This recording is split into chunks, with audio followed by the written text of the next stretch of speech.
Hello everyone and welcome to my channel. और अपने आज के वीडियो में हम बात करेंगे टिश्यू यानी उत्तक के बारे में। अपने पिछले वीडियो में हमने डिस्कस किया था सेल्स यानी कोशिकाओं के बारे में। आज के वीडियो में हम डिस्कस करेंगे टिश्यू यानी उत्तक के बारे में। टिश्यू जब एक ही तरह की सेल्स जो उनका फंक्शन सेम हो, स्ट्रक्चर सेम हो, उनके ग्रुप को हम टिश्यू यानी उत्तक कहते हैं। या फिर अगर सिंपल भाषा में कहें तो कोशिकाओं के समूह को ही हम उत्तक कहते हैं, यानी group of cells is known as tissue. जो सेल्स है वो बेसिक यूनिट होते हैं और उनके ग्रुप से बनता है टिश्यू। टिश्यू जो है वो चार तरह के होते हैं या फिर उन्हें चार तरह से क्लासिफाई किया गया है। The very first one is epithelium tissue. जो एपिथेलियम टिश्यू है वो जहां पर एब्जॉर्प्शन, सीक्रेशन ये सारे फंक्शंस होते हैं उन जगहों पर पाया जाता है। सेकेंडली बात करें कनेक्टिव टिश्यू की, तो हमारी बॉडी में जो टिश्यू सबसे ज्यादा पाया जाता है वो है कनेक्टिव टिश्यू, जिसमें ब्लड, लिम्फ, बोन्स, कार्टिलेज ये सारी चीजें आती हैं। बात करें तीसरे टाइप की तो दैट इज मस्कुलर टिश्यू। जो मस्कुलर टिश्यू है वो है जिससे हमारी मसल फाइबर्स और मसल्स बने हुए हैं। And the last one is nervous tissue. जो नर्वस टिश्यू है वो हमारे नर्वस सिस्टम का पार्ट होता है। तो सबसे पहले हम बात करेंगे एपिथेलियम टिश्यू की, उसके टाइप्स की, उसके फंक्शन की और वो कहाँ कहाँ पाया जाता है। एपिथेलियम टिश्यू जो है वो surface area, body covering, glands इन सारी जगहों पे पाया जाता है। एपिथेलियम टिश्यू में जो इंटरसेलुलर फ्लूइड होता है, यानी सेल्स दो सेल के बीच में जो फ्लूइड होता है या जो सब्सटेंस होता है वो होता है म्यूकोप्रोटीन। जो एपिथेलियम टिश्यू है वो दो तरह से क्लासिफाई किया गया है। The very first one is simple epithelium tissue and the second one is stratified epithelium tissue. Simple epithelium tissue वो है जो सिंगल लेयर से बना है। यहाँ पर जो सेल की लेयर होती है वो सिंगल लेयर्ड होती है, और क्योंकि यहाँ पर जो सेल की लेयर है वो सिंगल होती है इसलिए जो इसका मेन फंक्शन है वो एब्जॉर्प्शन और सीक्रेशन का होता है। सिंपल एपिथेलियम टिश्यू को हम तीन तरह से क्लासिफाई करते हैं। The very first one is squamous simple epithelium. Squamous tissue में जो सेल होती हैं वो स्क्वायर शेप की या फिर इरेगुलर होती हैं और ये बहुत पतली होती हैं। यहाँ पर बेसमेंट भी होता है और इसको हम पेवमेंट एपिथेलियम भी कहते हैं। जो स्क्वैमस एपिथेलियम है वो ओइसोफेगस में, lining of mouth, blood vessels की लाइनिंग इन सब में पाया जाता है। और जो इसका फंक्शन है वो है प्रोटेक्शन का और exchange of gases through diffusion. क्योंकि ये सेल्स सबसे ज्यादा पतली होती है या फिर इनमें जो टिश्यू है वो पतला होता है, सिंगल लेयर्ड होता है, इसलिए ये एब्जॉर्प्शन और सीक्रेशन वाली जगह पर पाई जाती हैं। फिर बात करें अपने दूसरे टाइप की, that is cuboidal epithelium tissue. जो क्यूबॉइडल एपिथेलियम टिश्यू होता है वो इसमें भी जो न्यूक्लियस है वो सेंटर में होता है, लेकिन ये स्क्वैमस के कंपैरेटिव थोड़ी ज्यादा मोटी होती है। यहाँ पर जो सेल्स हैं वो क्यूबॉइडल शेप की होती हैं, इसलिए इन्हें क्यूबॉइडल एपिथेलियम टिश्यू कहते हैं। क्यूबॉइडल एपिथेलियम टिश्यू को हम ग्लैंडुलर एपिथेलियम भी कहते हैं और ये जो है वो किडनी ट्यूब्यूल्स में और सेलिवरी ग्लैंड के डक्ट्स में पाई जाती हैं और इनका जो फंक्शन है वो सीक्रेशन का होता है। तीसरे टाइप की बात करें तो ये है कॉलमनर। कॉलमनर में और क्यूबॉइड में फर्क इतना है कि यहाँ पर हमारा जो न्यूक्लियस है वो सेंटर में होता है, लेकिन यहाँ जो न्यूक्लियस है वो नियर द बेस होता है। कॉलमनर एपिथेलियम जो है वो इंटेस्टाइन की इनर लाइनिंग्स में, रेस्पिरेटरी ट्रैक्ट में पाई जाती है। इसका जो फंक्शन है वो एब्जॉर्प्शन और सीक्रेशन का है। उसके बाद बात करें स्ट्रेटिफाइड एपिथेलियम टिश्यू की, तो क्योंकि ये सिंपल एपिथेलियम टिश्यू से डिफरेंट होता है, यहाँ पर जो लेयर्स है सेल की वो मल्टी लेयर्ड होती है इस टिश्यू में, और यहाँ पर जो बेसमेंट मेम्ब्रेन है वो वहां पर नहीं होता।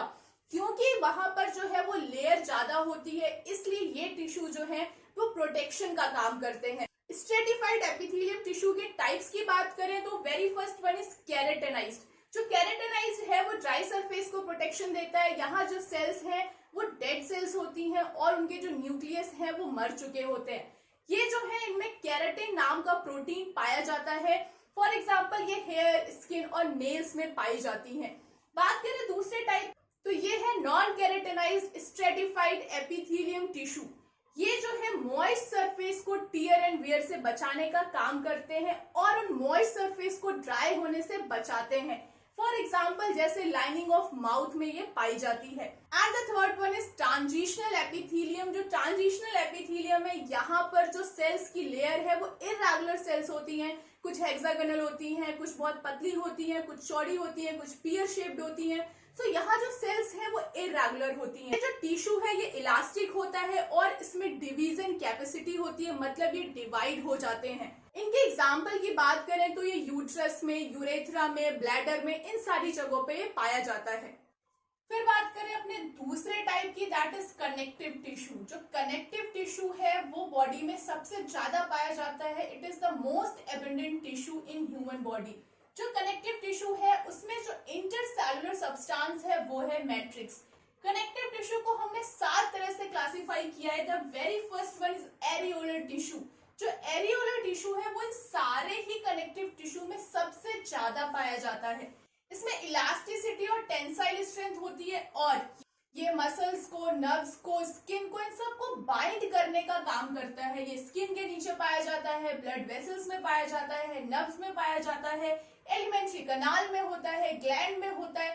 क्योंकि ये सबसे ज्यादा एबंडेंट है तो ये सबसे ज्यादा जगह पर पाया जाता है। सेकेंड है एडिपोज टिश्यू। जहां भी फैट सेल्स होती हैं, फैट सेल्स यानी एडिपोसाइट्स जो हैं, वो जहां जहां पर होती हैं वहां वहां पर एडिपोज टिश्यू होता है। एडिपोज टिश्यू क्योंकि ये फैट सेल्स कंटेन करता है इसलिए ये एनर्जी देने का काम करता है। एंड सेकेंडली जो है ये एज अ थर्मल इंसुलेटर भी काम करता है। ये जो है स्किन और मसल के बीच में पाया जाता है, वहां ये एज अ थर्मल इंसुलेटर काम करता है जो टेम्परेचर रेगुलेशन करता है। फिर जो है ये ब्रेस्ट में, किडनी के अराउंड, इन सारी जगहों पे पाया जाता है। जहां भी फैट का कंसंट्रेशन ज्यादा होता है उन हर जगह पर एडिपोज टिश्यू पाया जाता है। And the third one is lymphoid और रेटिकुलर टिश्यू। जो लिम्फोइड या रेटिकुलर टिश्यू है ये रेटिकुलर सेल्स और डब्ल्यूबीसी से बना हुआ होता है। ये जो है जितने भी लिम्फ नोड्स हैं या फिर लिम्फेटिक सिस्टम के जितने भी ऑर्गन्स होते हैं वहां पर ये टिश्यू पाया जाता है। फिर बात करें अगले की तो this is dense connective tissue. Dense connective tissue में जो फाइबर की कंसंट्रेशन है वो ज्यादा होती है, जो सेल्स है वो कम होती है। इसको हमने 2 तरह से क्लासिफाई किया है। The very first one is fibrous. जो फाइब्रस है वो क्लोजली पैक्ड होता है। For example ligament, tendon, fascia, ये सारे एक तरह के टिश्यू हैं।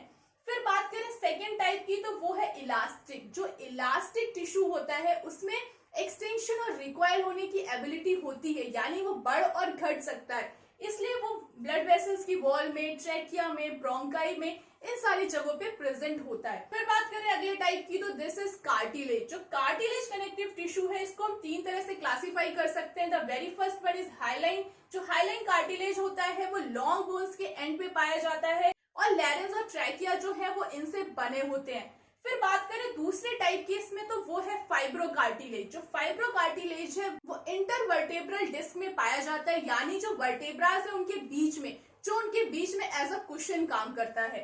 फिर तीसरा है इलास्टिक फाइब्रोकार्टिलेज। जो इलास्टिक फाइब्रोकार्टिलेज है वो पिन्ना यानी ईयर लोब और एपिग्लॉटिस में होता है। Next is bone. जो बोन है उससे स्केलेटल सिस्टम बना है। बोन को 2 तरह से क्लासिफाई कर सकते हैं, एक है dense bone and the second one is spongy. And the last one is fluid connective tissue. जो हमारे बॉडी में ब्लड और लिम्फ्स हैं वो जो है इस टिश्यू से ही बने होते हैं। एग्जाम के क्वेश्चंस की बात करें, नेट में क्वेश्चन आया है, एक तरफ जो है वो टाइप ऑफ टिश्यू लिखे होते हैं, दूसरी तरफ है उसके एग्जाम्पल्स लिखे होते हैं या फिर उसका फंक्शन लिखा होता है और हमें मैच करना होता है। या फिर कई बार इस तरह आता है कि which of the following contains fat cell या फिर which of the following is a connective tissue. तो इस तरह के जो क्वेश्चंस हैं वो एग्जाम में आते हैं। फिर बात करें तीसरे टाइप की तो ये है मस्कुलर टिश्यू। जो मस्कुलर टिश्यू है इसमें मसल फाइबर्स होते हैं। इनको हम 3 तरह से क्लासिफाई करते हैं। The very first one is skeletal muscle. जो स्केलेटल मसल है वो स्ट्रिएटेड होती है, यानी उसमें धारियां होती हैं, उसमें डार्क और लाइट बैंड्स होते हैं। ये वॉलेंटरी होती है, यानी ये ऐच्छिक होती है, ये हमारे अकॉर्डिंग काम करती है, अकॉर्डिंग टू आवर विल। इनके अगर शेप की बात करें तो ये सिलिंड्रिकल होती है और ये लिम्स में, हाथ, पैर, इन सारी जगहों पर पाई जाती हैं।